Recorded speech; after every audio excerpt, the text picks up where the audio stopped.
Before we begin today's episode, I want to offer a gentle trigger warning. In this conversation, I talk about healing, joy, and how sometimes we have a tendency to take our lives a little too seriously. As both a guide and teacher, I feel it's important to acknowledge that if you're still in the trenches of healing from traumatic events, this episode may not feel supportive right now. You may want to come back to it at a later time when you're feeling less raw and vulnerable. Of course, if you choose to listen, please know I deeply honor where you are, and this episode is in no way meant to downplay or dismiss your lived experiences. Okay, let's get into it. Welcome to Sovereign Reality with Natalie, a podcast for women done playing small. I'm Natalie, metaphysical guide and metaphorical keeper of the flame.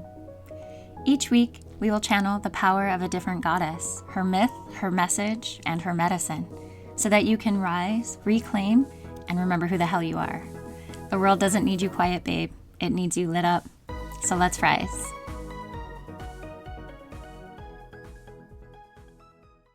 Hi, loves.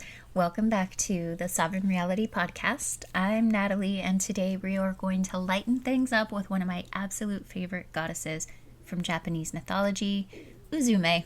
She's wild, she's silly, and honestly, she might just be the medicine we need when life feels dark and heavy. Now, Uzume isn't your typical solemn goddess draped in gold. She's the one who laughed, danced, and stripped, yes, stripped, her way into saving the entire cosmos. And honestly, I am loving her for that. So here's the story. The sun goddess, Amaterasu, gets furious at her stormy brother Susanoo. He's wrecking her sacred space, basically trashing heaven. She's so mad that she hides herself in a cave, slams the door shut, and refuses to come out. And when the goddess of the sun hides away, the world goes completely dark. Crops die, people panic, and the gods were essentially freaking out. So the council of deities is sitting there like, okay, who's gonna fix this? And then Uzume steps forward, and her plan? Not a solemn prayer, not a war strategy, not a heroic rescue. Nope, Uzume flips a washtub upside down, hops on top of it like it's a stage, and starts dancing, loudly, ridiculously. She stomps her feet, she shouts, she strips her clothes off piece by piece, and the other gods, they are howling with laughter. All that noise reaches Amaterasu in her cave, and she's like, wait, what the hell is going on out there? She peeks out to sea, and in that exact moment, the gods flash a mirror, so she sees her own radiant reflection. She's intrigued, and she steps out further, and then boom, they pull her out of her cave. The sun comes back, the light returns, and thus the world is saved. And this is all because Uzume made everyone laugh. So if you have been listening to this podcast, then you know that I do like to tie in where we lose her voice, where her story gets buried under history, and how patriarchy tries to shrink her. And when I say her, I don't just mean Uzume, but any goddess, right? In the oldest myths, Uzume is central. She literally saves creation. But later on, patriarchy did what patriarchy always does, and it shrank her. Instead of being honored as the goddess who restored the sun, she got cast as comic relief. The sacred, erotic power of her dance was reduced to, oh, she's just the clown who flashed people. Her laughter and sexuality got labeled indecent. The rituals of women who embodied Uzume, the aesthetic dancers, the shamans, were pushed aside while men took over the serious priest roles. Does that sound familiar? Yeah. Powerful, chaotic, feminine energy gets called quote unquote too much or inappropriate, or it just gets ignored. But here's the truth. Uzume didn't save the world by being proper. She saved it by being outrageous, by laughing too loud, by moving her body without shame, by bringing joy into the darkest moment. And honestly, I get that. I talk a lot about my personal journey in my book, Girl, You're a Queen. Release date TBD, so stay tuned on that. But, I felt very, for lack of better words, I felt like a doll in a box. And I'm not saying that because I was so cute and so pretty as a doll. Not like that. I just mean I just didn't feel free to be myself. I didn't even feel free enough to be inside of a body. There was a large disconnect for me. And in part, yes, that had to do with childhood trauma and the way that I processed it and what I did with it and my own, brain's survival mechanism around that. But the other part of it was just this fact of like doing what was expected. Things weren't really celebrated. I was either meeting a standard or I was completely fucking up. And I don't know what your life was like, but maybe you can relate, or maybe you kind of have this storyline for yourself too, right? Where maybe what you do just never feels like it's enough. Like maybe you have to consciously think about celebrating yourself. And I feel like as women, we are held to such high standards as it is that very often our accomplishments are seen as the standard we're meeting, or if we're not meeting those standards, then we're fucking up. And again, I don't know if I am speaking for the majority of women or if this is just a me thing.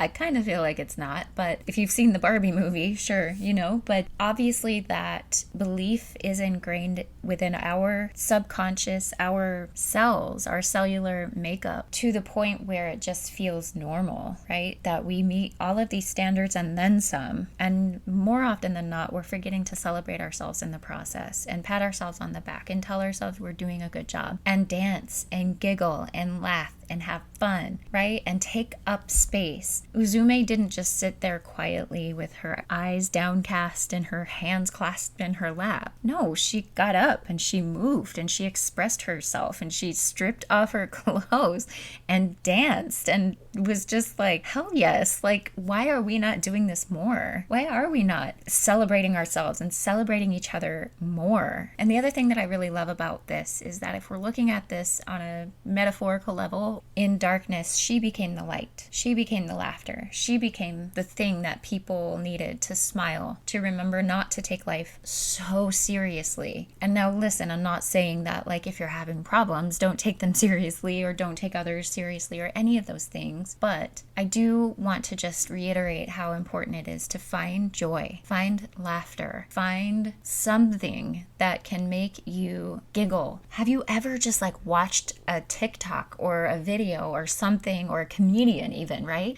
And you laugh so hard that you're crying. Like those are some of my most favorite moments because it's like an emotional release, but in such a fun way. And I feel like I don't do that enough, and I want to be more mindful of doing that more often. I don't know if that's your story as well. But even recently, I pulled her card, and it was right before my breathwork session. And I remember doing the breathwork and reflecting on that energy of like, don't take life so seriously, right? And it was just like all of these things came to mind, all of these moments in my life with other people, with myself, the way that I showed up, the way that they showed up. And when I think about it in terms of like Shakespeare says, right? All the world's a stage and all the men and women merely players. And me just being a player in this stage that is the world, and all of these other people coming in and out, exiting and entering stage left, right, whatever. I'm not a theater major, but you get what I mean. They are a part of your story. There is a script you follow. There's a script they follow. If you are a law of assumption person, you are telling them how to show up. You may not understand that if you don't follow the law of assumption, but regardless, they are showing up and they're playing out their part. You are playing out your part. And then we all end up ceasing to be eventually. Like our bodies are our temporary home. This is not forever. This is the dream. This is some of us, it's a nightmare, but it is the dream and we are living it. And what we do with it matters. And how we go about life matters. That said, it's important to remember that in the grand scheme, in the big picture of things, holding on too tightly to the seriousness of it and going through your life like that with that grip around seriousness all the time. Well, first of all, I don't know anybody who really wants to go through life like that. I know I don't, but it is my belief that when we cross over, when we graduate from these physical bodies and we experience home, I'm hopeful that I can look back and look at moments where I felt immense joy. Yes, there has been a lot of darkness in my life, and I'm sure there's been a lot of darkness in yours. And I know that America right now is experiencing a lot of darkness, there is no getting around that. But I can't control everybody. If I could control everybody, oh man, this world would be a much different place. For sure. But I don't get to control everybody. I can control me, and I can control what I do and what I don't do, what I give my energy to, what I don't. And you know what? I can also laugh at myself. I can laugh at when I have shown up and just been a total bitch to someone. I mean, granted, am I proud of it? Not always, no. Sometimes people had it coming. And I'm sure you can relate to this. I hope you can relate to this. Otherwise, I'm going to feel like a total schmuck over here. But, you know, like when you look back and then you're like, well, they were kind of an ass to me too, right? And it's just like, it's funny. Like, okay, like that's how we decided to show up in each other's lives. That's fantastic. You know, like it's just okay, like it's over. The moment's over. I don't have to keep perseverating on it. I don't have to hold on to it and rake myself over the coals about it over and over and over. Like I can find forgiveness. I can find compassion. I know the place where those harsh words or that energy came from both of us, right? Where maybe they showed up and reacting out of their own pain and their wounds, and I showed up reacting out of my own pain and my wounds that I didn't know were there at the time. And again, I'm not saying this excuses anything, and don't go around just being a jerk just because, but there are moments, you know, I'm hopeful for you that you can take a look at your life and just see that there is a little bit of humor in it. It doesn't need to be 100% serious all the time. Of course, take things seriously, take your healing seriously, do the inner work, do your shadow work. Like, come on, you know, I'm not sitting here just like, it's all excused. It's fine. It's just a, you know, big play. Like, no, you are responsible for how you show up, of course, you know, but like, you don't need to like continuously shame yourself for it either. You get what I mean? I hope you get what I mean. So if you're listening to this and you're thinking, okay, Natalie, I want some of that energy in my life, let's do a little ritual together. So don't worry, it is a super simple, super fun, very Uzume inspired ritual. And it's titled the Uzume Giggle Dance. And yes, it is exactly as it sounds. And as always, the ritual itself will be in the show notes. So if you're listening to this on your drive and you want to do this later and you don't feel like listening to the entire podcast again, you can just come to the show notes and you'll see step by step what's required, what's not required. I'm sure you could just remember it as well, because again, it's very simple. So step one is to find your stage. It can be your living room, your bedroom, even standing on top of a laundry basket if you're feeling so bold. Just maybe not like a plastic one or like a fabric one. Anyway, you're going to mark that space as your Uzume platform. Step two, you're going to start silly. You're going to shake out your arms, your legs, stick out your tongue, make the weirdest faces that you can. Just break the ice with yourself. Okay, this is not about how you look. This is not about what anybody thinks about you. This is truly like just get silly with it, not jiggy with it. I mean, you can get jiggy with it, but like get silly with it first, okay? Step three, we're going to add some sound. So start humming. You can hum nonsense, and then you're going to turn it into a fake laughter. So you'll push it until it feels ridiculous. And then notice how after about 30 seconds, fake laughter always turns into real laughter. Okay, but you really got to let yourself go there. If you're holding back in any way, if you're feeling insecure about how you look, what your body looks like when you move it, anything at all, it's going to be that much harder. Or what you sound like when you're making the noises. This is like truly, you have to be as non-judgmental of yourself as possible. And you're going to start with that fake laughter and then just push it and push it and push it until it just feels ridiculous. And maybe you start laughing at yourself too. And that's just like so sweet. I love this. And then step four, this is where you're going to dance ridiculously. You're going to wiggle, stomp, throw your arms around like one of those inflatable tube men. Outside the car dealerships. The uglier the move, the better, okay? This is not about looking cute. It's about being free and allowing yourself to be free. Step five, you are going to seal it, all right? When you feel that shift, that lightness, that spark, pause. Bow to yourself and say, I bring back my own light through laughter. And that's it. You've just done the sacred ritual of joy.